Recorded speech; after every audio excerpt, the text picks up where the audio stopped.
بسم الله الرحمن الرحيم caawa waxaan u dabaaldegaynaa 26 juun oo muddo 59 sano laga joogo maalintii geyi Soomaaliyeed ugu horeysay oo ka xiroobo gacanta gumaysiga walaalaheena waqooyiga Soomaaliya ayaa ka xiroobay isticmaalka Ingiriiska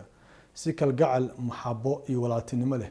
ayay walaalahooda koonfureed oo ka xiroobay isticmaalka Ingiriiska oo la midoobeen 1960kii 1 Juulaay midnimadaas waxay ku timid kalgacayl iyo niyad wanaag iyo dareen ay walaalaheena waqooyiga Soomaaliyeed ka qabeen in dawlad Soomaaliyeed oo xoog leh oo sharaf iyo karaamo iyo qaran midaysan lagu hoos harsado laguna baadi goobo Soomaali inteeda kala maqan waxa dhacday in 30 sano kadib markii ay xorriyadda timid ay dawladii Soomaaliyeed ay duntay walaalaheena ay la noqdeen midowgoodii ka noqdeen ayagoo tabanaya go'asho ka qaba dulmi ka tabanaya laguna dulmiyay magacii dawladii ay naftooda maalkooda iyo dhiigooda ay u soo hureen waxaan aad iyo aad uga xunahay dawladda haatan jirta inay muddo 2 sano iyo bar ah qaadin wadadii wada hadalka iridiina wali aysan furnin iyadoo maanta 26 juun loo dabaaldegayna ay kulankii ugu horeeyay ee walaalaha Soomaaliland kula hadlahayd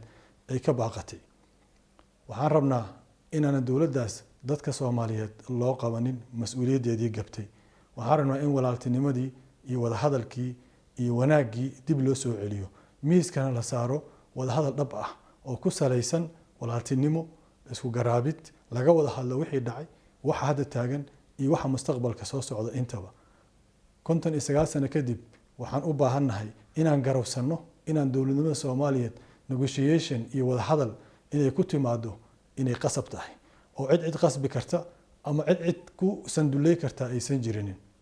dawlad waxaan doonaynaa dimuqraadi ah sharciga uu sareeyo hay'adahana ay kala baxsan yihiin dastuuriga ah saxaafadan ay xor tahay dadkuna ay sharciga u siman yihiin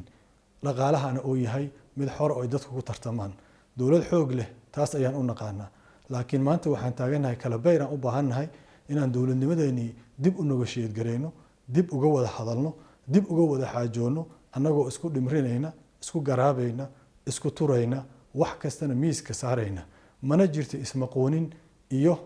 maaragtay qasab cid ku keeni kartaa tala kaligeed ku marorsan kartaa taas ayaan rabnaa inaan ogaano waxaan ku dadaalnay aabayaasheenii xorriyadda keenay ku dadaaleen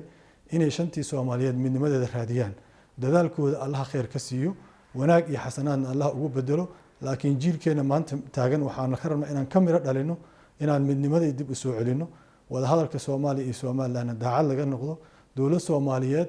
oo loo dhan yahay oo dadkoo dhan ay qayb ka wada yihiin oo dimuqraadi ah oo sharciga sareeyana inay dhisanto oo ahana qaado ayaa yahay waajibka qof kasta oo muwaadin Soomaaliyeed saaran ficin waan ka harnay kuwii xorriyadda gadaasheen qaatay iyo kuwii xorriyadda isku mar qaadanay iyo kuwii noogu horeeyay intaba kaaf iyo kal dheer ayaan nahay baac dheer iyo masaafo dheer ayaana noo dhaxaysa waa inaan taas ka qiiroonaa iskala xisaabtanaa su'aalo adag oo ku hareeraysan dhismaha qarankeenana isweydiina waxyaalaha fudaydka iyo malaayacniga ah iyo xamaaska ah iyo caadifada xag iska dhigna oo si dhab ah oo saraaxo leh oo taxadiyaadka ama caqabadaha horteena taagan aan uga wada xaajoonaa taasna waxay u baahan tahay hoggaan hiraal leh hoggaan damiir iyo dadnimo iyo Soomaali leh ayaa Soomaalidaas u keeni kara waana maasantihiin wassalaamu calaykum waraxmatullaahi